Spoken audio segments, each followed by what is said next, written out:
Bien, en cuanto a la irrigación del corazón, el corazón está irrigado por las arterias coronarias, ¿sí? Que son las primeras ramas de la arteria aorta, ¿sí? Fíjense en la imagen que apenas nace la arteria aorta del orificio ventricular izquierdo, rápidamente aparecen estas dos ramas, arteria coronaria izquierda y derecha, que coronan, ¿sí?, al corazón, de ahí su nombre, y están destinadas a irrigar, a brindar, ¿sí?, la irrigación al corazón.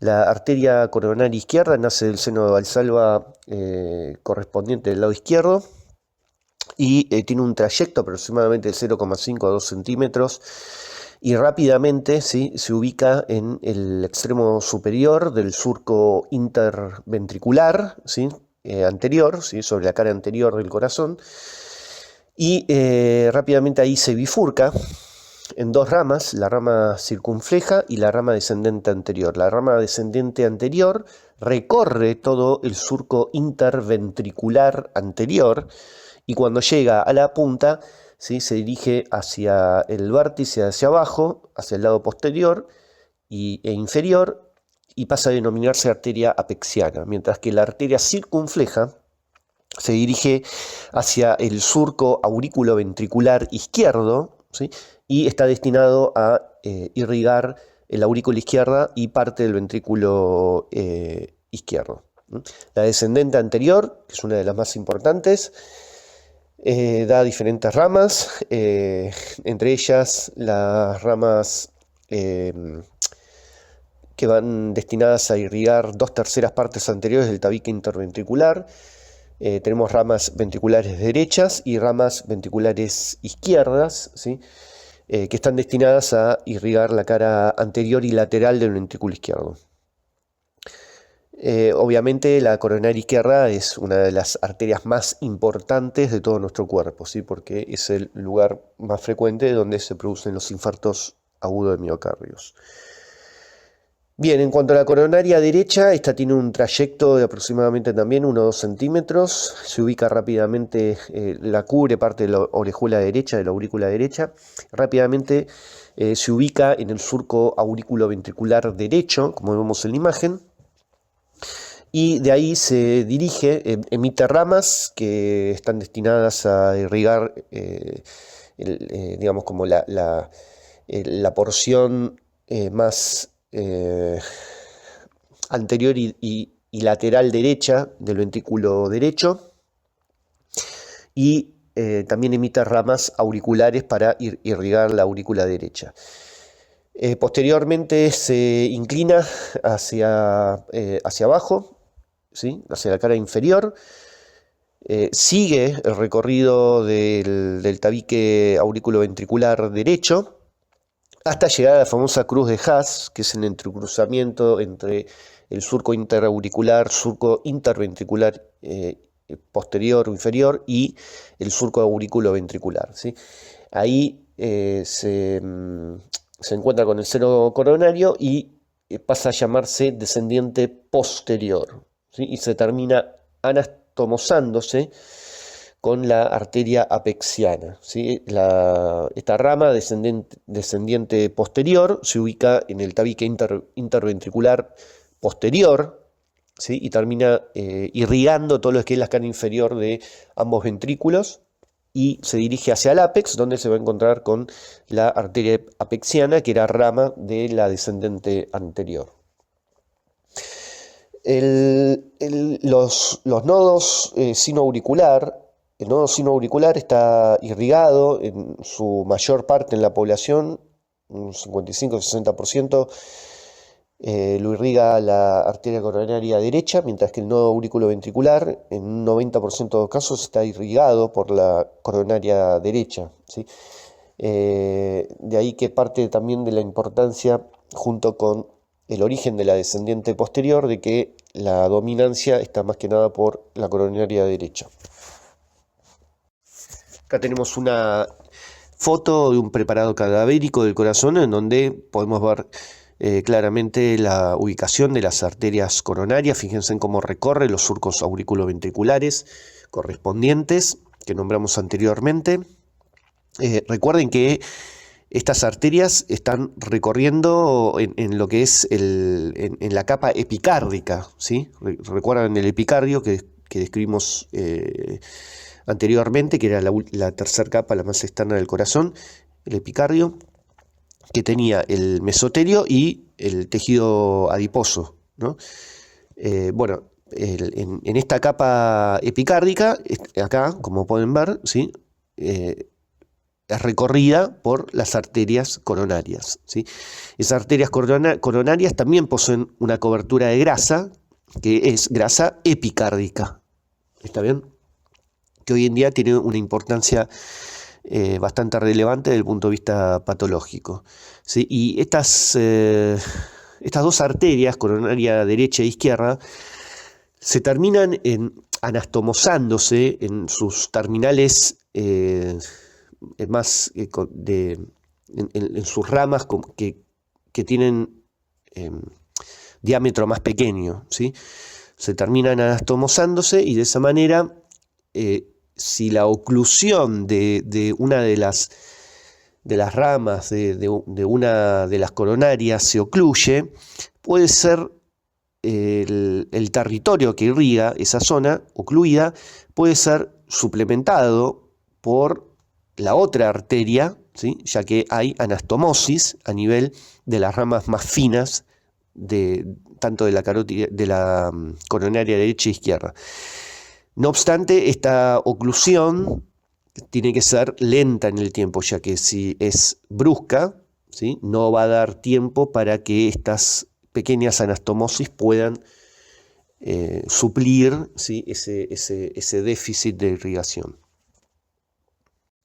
Bien, en cuanto al sistema venoso, podemos decir que hay dos grandes sistemas, uno profundo y uno superficial. El profundo son venas que recolectan sangre de la pared del ventrículo y que drenan directamente sobre la misma cavidad, ¿sí? Se denomina también venas de Tevesio.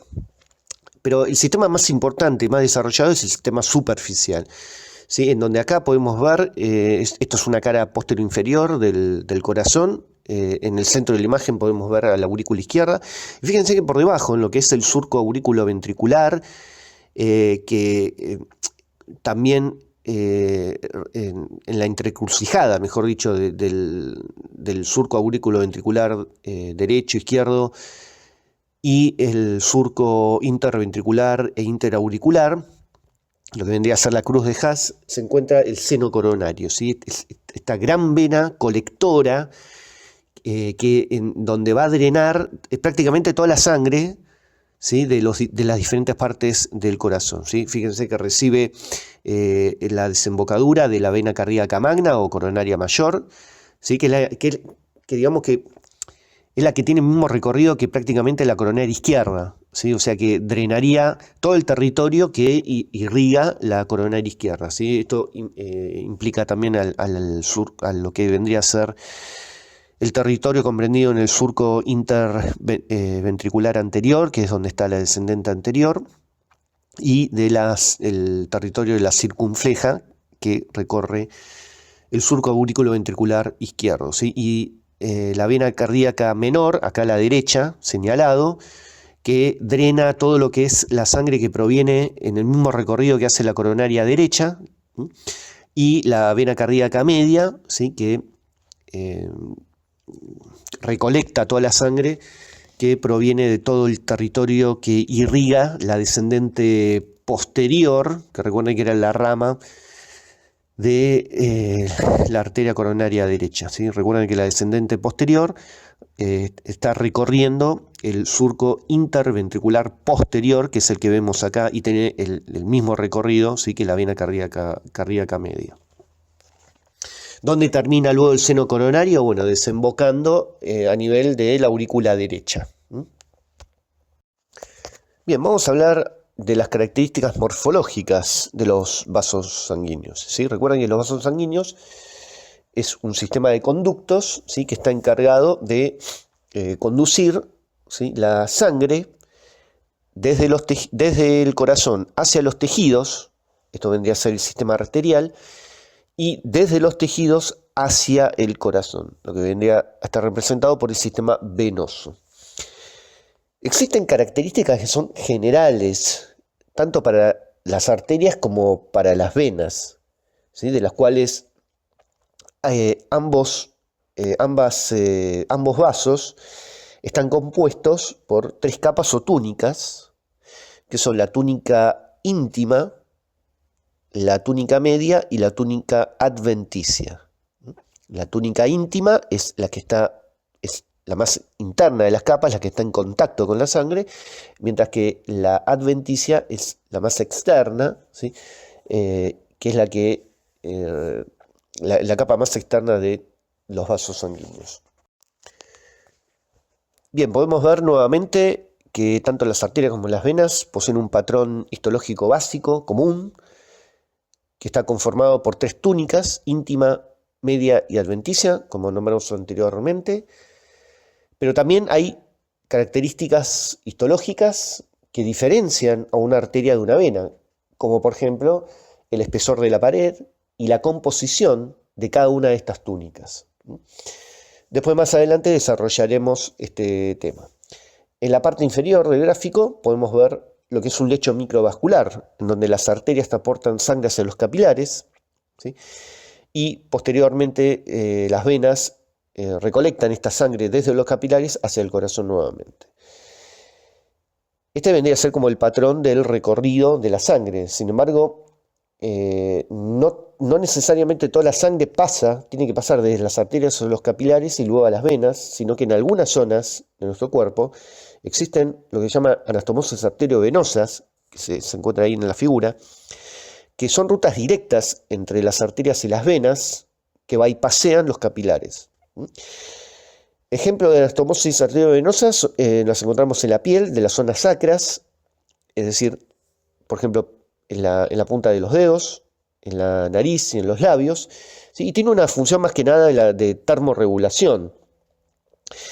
En estas zonas, la arteriola, que forma parte de esta anastomosis arteriovenosa, posee una gran capa de músculo liso, ¿sí? Que funciona a modo de esfínter precapilar, cuya contracción va a hacer que esa anastomosis arteriovenosa se encuentre prácticamente cerrada y envíe toda la sangre hacia el lecho capilar, ¿sí? O sea, lo que vendría a ser el lecho microvascular.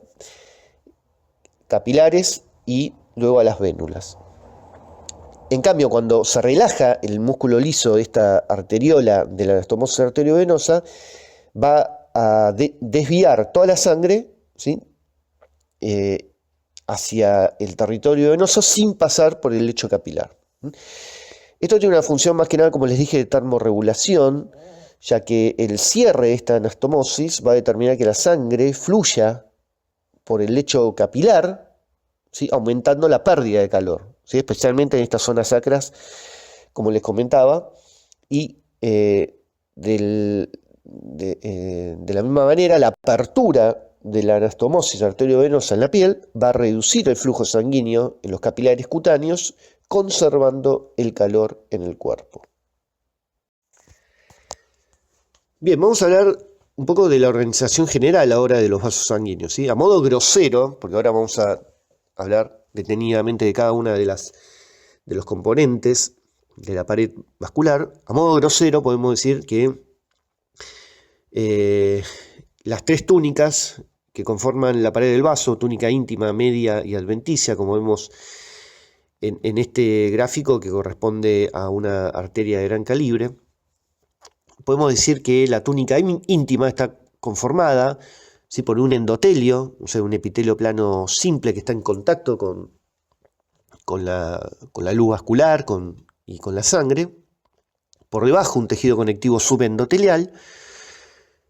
La túnica media, que prácticamente está conformada por células musculares lisas, y por fuera de ella la túnica adventicia, ¿sí? Nuevamente rica en tejido conectivo, en células adiposas, ¿sí? Y vasos sanguíneos, como también nervios, ¿sí? Y fibroblastos. Bueno, ¿qué podemos decir en cuanto a líneas generales de la composición de la pared, tanto de la arteria como de la vena?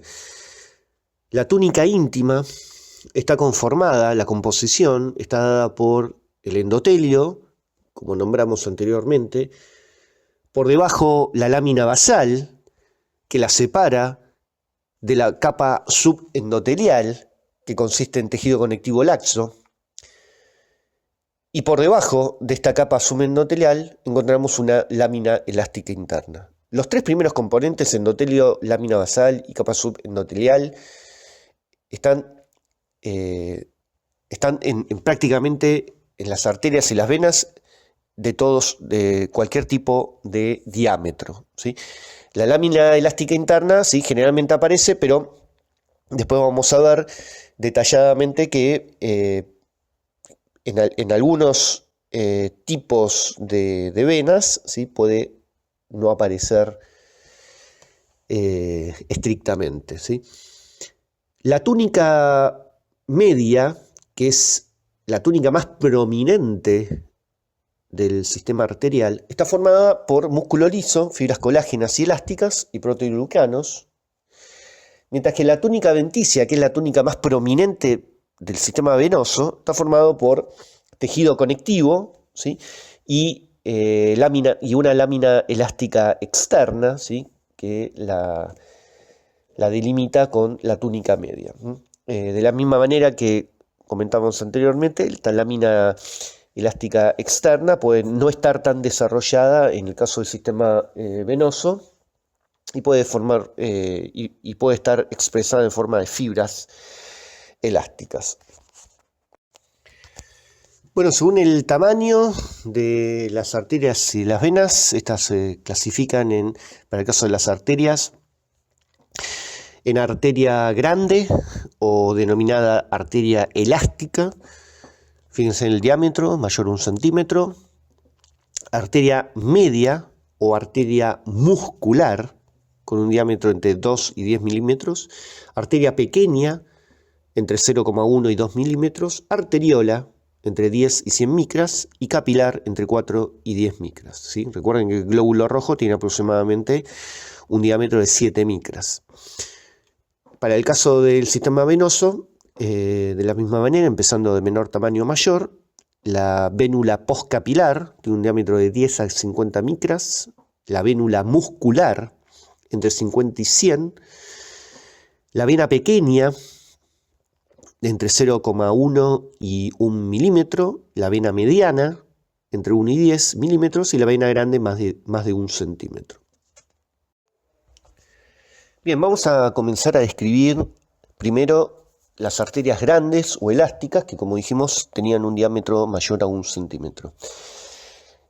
Antes de comenzar, en la diapositiva anterior vimos la clasificación según el diámetro de cada vaso sanguíneo, y una cosa a tener en cuenta es que las arterias grandes y medianas generalmente se conocen con el nombre de macrocirculación o macrovasculatura arterial, mientras que las venas grandes y venas medianas también se denominan macrovasculatura venosa, y todos los otros vasos sanguíneos de menor tamaño, ¿sí?, desde arteria pequeña, arteriola, capilar, vénula, vena pequeña y vénula postcapilar, están englobadas dentro de lo que se conoce con el nombre de microvasculatura. Bien, hecha esta aclaración, entonces vamos ahora a describir a las arterias grandes o las elásticas. Acá tienen dos imágenes. A la izquierda es un gráfico en donde claramente se pueden ver las tres capas, ¿sí?, que componen a la arteria grande, que son la túnica íntima, media y adventicia, donde efectivamente se ve que la más prominente es la túnica media, compuesta por células musculares lisas, y a la derecha tenemos una imagen histológica tenida con hematoxilina y eosina, en donde también nuevamente vemos la distribución de las capas y el espesor relativo de cada una de ellas en comparación con el espesor total de la pared. Las arterias grandes o elásticas, en esta categoría entran la aorta, las arterias pulmonares, ¿sí?, y sus ramas principales, es decir, tronco brachiocefálico, carótida común, subclavia e ilíaca común. Vamos a describir cada una de estas túnicas, ¿sí? Empezando de la más interna a la más externa, ¿sí? La túnica íntima de la arteria elástica se compone de un endotelio, un tejido conectivo subendotelial y una membrana elástica interna, como habíamos dicho anteriormente. En cuanto al endotelio, ¿sí? Tenemos que decir que estas células son típicamente planas y alargadas, ¿sí? Con su eje mayor orientado en forma paralela a la dirección del flujo sanguíneo, ¿sí? Este es un hecho importante, ya que determina un poco la funcionalidad, ¿sí? De estas células, ya que se demostró mediante experimentos que el cambio de la dirección del eje mayor del endotelio con respecto al flujo genera, ¿sí? Una disfunción endotelial que posteriormente se traduce en un daño endotelial, ¿sí? Y esto es lo que sucede en las zonas en donde hay lo que se conoce con el nombre de shear stress, que es una fuerza de cizallamiento por turbulencias que se generan en el flujo sanguíneo. El flujo sanguíneo generalmente es laminal y no turbulento, y el hecho de que sea turbulento genera estas disfunciones que son consecuencia de que el endotelio parece ser que tiene memoria en cuanto a cómo debe ser el flujo sanguíneo con respecto a su eje mayor, ¿sí? Que está orientado en forma paralela con el mismo. Bien, hecho esta pequeña aclaración, podemos continuar y decir que a nivel de la microscopía electrónica se detectó que en estas células endoteliales poseen inclusiones citoplasmáticas en forma de bastones, que son los cuerpos de Weibel-Palade, que contienen en su interior factor de von Willebrand, que es un factor muy importante, ¿sí? Que se expone en el endotelio que está lesionado y que atrae y fomenta la adhesión de las plaquetas al sitio de la lesión endotelial, dando comienzo al fenómeno de la coagulación. Y también contiene selectina P, que es una molécula de adhesión que se expresa en condiciones de inflamación, por ejemplo, que le permite que las células formes de la sangre, entre ellas especialmente el neutrófilo, pueda reconocer al endotelio, unirse y de esa manera migrar hacia el sitio inflamatorio. También podemos decir que las células endoteliales están unidas entre sí por uniones estrechas, sonula occludens y uniones de hendidura. ¿Bien? Por debajo de esta capa endotelial tenemos la capa subendotelial que nombramos anteriormente, que está formada, en el caso de las arterias elásticas, de tejido conectivo, colágeno y fibras elásticas.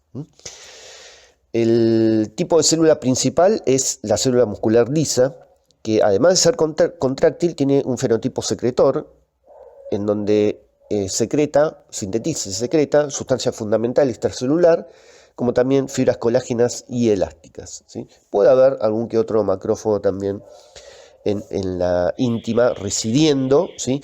Que también tiene una función muy importante desde el punto de vista patológico, ya que son los que van a englobar partículas de colesterol. Por debajo de la capa subendotelial, pero dentro de la túnica íntima, siempre estamos hablando de la túnica íntima ahora, está la membrana elástica interna, ¿sí? En las arterias elásticas, en las arterias grandes, se puede confundir, ¿sí? Ya que las arterias grandes o elásticas tienen múltiples capas elásticas dentro de la pared del vaso. Por lo tanto, se la reconoce más que nada porque es la capa elástica más interna de la pared arterial. ¿Bien? Bueno, para cerrar esta túnica íntima, podemos decir, para dar un cierre, ¿no? a este concepto de la túnica íntima, podemos decir que las células endoteliales no solamente tienen una función estructural, ¿sí? Es decir, de barrera física entre la sangre y los tejidos subendoteliales, sino que también tiene una importante ¿sí? Participación desde el punto de vista funcional, ¿sí? Es muy importante ya que tiene múltiples funciones, algunas ya las nombramos, participan en los procesos inflamatorios, ¿sí? En procesos inmunológicos, hormonales, secretando diferentes hormonas, factores de crecimiento, a nivel metabólico, ¿sí? Participando en lo que es el proceso aterogénico mediante reconocimiento de partículas también de LDL y de colesterol de manera fisiológica. También participan muy importante en lo que es la regulación, ¿sí? De el calibre del vaso mediante la secreción de sustancias vasoactivas, ¿sí? Puede liberar sustancias vasoconstrictoras como la endotelina, prostaglandinas F2-alfa, y también puede liberar sustancias vasodilatadoras, ¿sí? Como por ejemplo el óxido nítrico y muy importante la prostaciclina. Y de esa manera provocan contracción, vasoconstricción y vasodilatación de los músculos lisos vasculares subyacentes. Bien, pasamos a la túnica media, que la pueden observar ahí en ambos gráficos, en ambas imágenes, es la capa más prominente. Consiste de múltiples capas de células musculares lisas que están separadas a su vez, cada una de estas capas está separada por láminas elásticas o membranas elásticas, ¿sí? ¿Cómo está compuesta entonces? Bueno, principalmente por células musculares lisas distribuidas en capas. Las células del músculo liso tienen un aspecto fusiforme, alargado, con un núcleo alargado, y generalmente están como delimitadas por una lámina basal, ¿sí? Que digamos, las separa de las otras capas. Esta túnica media no contiene fibroblastos. Por ello es que las células del músculo liso son las que sintetizan el colágeno y la elastina, que son los otros dos componentes que observamos en esta túnica, ¿sí? Además hay otras moléculas de matriz extracelular que también son sintetizadas por estas células musculares lisas, ¿sí? Entonces los otros dos componentes, además de la célula muscular lisa, en esta túnica es la elastina, es el otro componente predominante muy importante, que la elastina se dispone en forma de láminas o membranas fenestradas, que tienen pequeños orificios, están dispuestas entre las capas, ¿sí? De las células musculares lisas. Estas láminas también están dispuestas en capas concéntricas, ¿sí? Y esta fenestración, ¿sí? Estos pequeños orificios en las láminas permite la difusión de sustancias dentro de la pared arterial, para permitir la nutrición y la liberación de desechos por parte de las otras células. La cantidad y el espesor de estas láminas va de la mano de la edad y del nivel de presión arterial que tenga la persona, ¿sí? De esa manera, al nacer, se vio que la aorta prácticamente tiene muy pocas o casi ninguna lámina, mientras que en el adulto la aorta, por ejemplo, llega a tener entre 50 y 70 láminas elásticas. Es un componente muy importante, ya que justamente le da la propiedad de elasticidad, ¿sí? A esta gran arteria que, como dijimos, se denomina también arterias elásticas, ¿sí? Y esto se debe a las múltiples capas de láminas elásticas en sus paredes. Y el otro componente son las fibras colágenas, ¿sí? De la túnica media, y la sustancia amorfa, extracelular, principalmente formada por proteoglucanos. Tanto los proteoglucanos como las fibras colágenas son sintetizadas y secretadas, como ya dijimos, por las células musculares lisas. La túnica adventicia, la última capa, en el caso de la arteria elástica, es una capa de tejido conectivo relativamente delgada, ¿sí? Como podemos ver ahí en la imagen. Está formada por un componente celular y un componente acelular. El celular está representado por fibroblastos y macrófagos, y el componente acelular está conformado por fibras colágenas y fibras elásticas, ¿sí? Que forman como una red, ¿sí? No llegan a formar una lámina como en la túnica media, están menos organizadas, ¿sí? Las fibras colágenas, sin embargo, contribuyen a prevenir la expansión de la pared arterial, ¿sí? Más allá de sus límites posibles fisiológicos. También encontramos, para el caso de las grandes arterias, vasa vasorum, ¿sí? Y nervum vasorum. El vasa vasorum son ramificaciones de pequeñas arterias con sus redes capilares y vénulas, ¿sí? Semejante a lo que se observa en cualquier otra parte del tejido en cuanto al hecho microvascular, ¿sí? Y están destinadas a irrigar, a proveer sustancias nutritivas y oxígeno a la pared vascular y eliminar productos de desecho, ¿sí? Recuerden que para el caso de las grandes arterias se dice que para aquellos vasos que tienen un diámetro mayor a 0,5 milímetros,